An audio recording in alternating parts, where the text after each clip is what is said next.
പണ്ട് ഞങ്ങൾ bad ബോയ്സിന്റെ interview എടുത്തപ്പോഴത്തേക്കും റഹ്മാനിക്കയും Bibin ചേട്ടനും ആയിരുന്നു ഉണ്ടായിരുന്നത്. അപ്പൊ അന്ന് റഹ്മാനിക്ക എന്നോട് പറഞ്ഞു, നമുക്ക് വിശ്വസിക്കാൻ പറ്റില്ല ബിബിന്റെ കാലിന് ഇങ്ങനെ ഒരു കുഴപ്പമുണ്ടെന്ന്. കാരണം എവിടെയും നമ്മളെ അങ്ങനെ ഒരു ഫീലേ ചെയ്യിക്കുന്നില്ല. ഇങ്ങനെ ഭയങ്കര സ്റ്റൈലായിട്ടൊക്കെ നടന്നൊക്കെ ഞാൻ പോകുമ്പോൾ ഞാൻ അങ്ങ് സ്പീഡിൽ നടന്നു പോകും. ഇവൻ പുറകിൽ വരുന്നുണ്ടെന്നുള്ള കഥ പോലും ഞാൻ മറന്നു പോകുമെന്ന്. അത്രയ്ക്ക് ഭയങ്കര ഡെഡിക്കേറ്റഡ് ആയിട്ട് അഭിനയിക്കുന്നതായിട്ട് മെറീനയ്ക്ക് സിനിമയിൽ തോന്നിയിരുന്നു. ഒരുപാട് ഡെഡിക്കേറ്റഡ് ആണ് ആക്ച്വലി, ഒരുപാട് ഡെഡിക്കേറ്റഡ് ആണ്. ബിക്കോസ് ഇതിൽ ഇപ്പം ഞാൻ എന്തെങ്കിലും പറഞ്ഞാൽ അത് സ്പോയിലർ ആവും. സത്യം പറഞ്ഞാൽ എനിക്കത് സിനിമ റിലീസ് ചെയ്തതിന് ശേഷം മാത്രം സംസാരിക്കാൻ പറ്റുന്ന കുറച്ച് കാര്യങ്ങളുണ്ട്.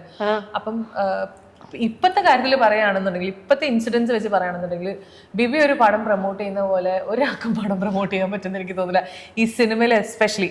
അപ്പൊ നമുക്കിപ്പോ എന്തെങ്കിലും ഒരു ഈ പറഞ്ഞ പോലെ ഫോർ എക്സാമ്പിൾ ഒരു ചെറിയ ബാക്ക് പെയിൻ വന്നാൽ പോലും നമ്മൾ അയ്യോ പറ്റില്ല എന്ന് പറഞ്ഞാലും ഞാൻ അപ്പൊ ഇവനെ ആലോചിക്കും, ഇവൻ ചെയ്യുന്ന അത്രയും ഇവൻ ഡെഡിക്കേറ്റ് ചെയ്ത് ചെയ്യുന്നുണ്ടല്ലോ വർക്കുകൾ. അപ്പൊ നമുക്ക് ഒരിക്കലും ഒരു എക്സ്ക്യൂസ് പറഞ്ഞ് മാറി നിൽക്കാൻ പറ്റും. സത്യം പറഞ്ഞ ഒരു ഇൻസ്പിറേഷൻ തന്നെയാണ്.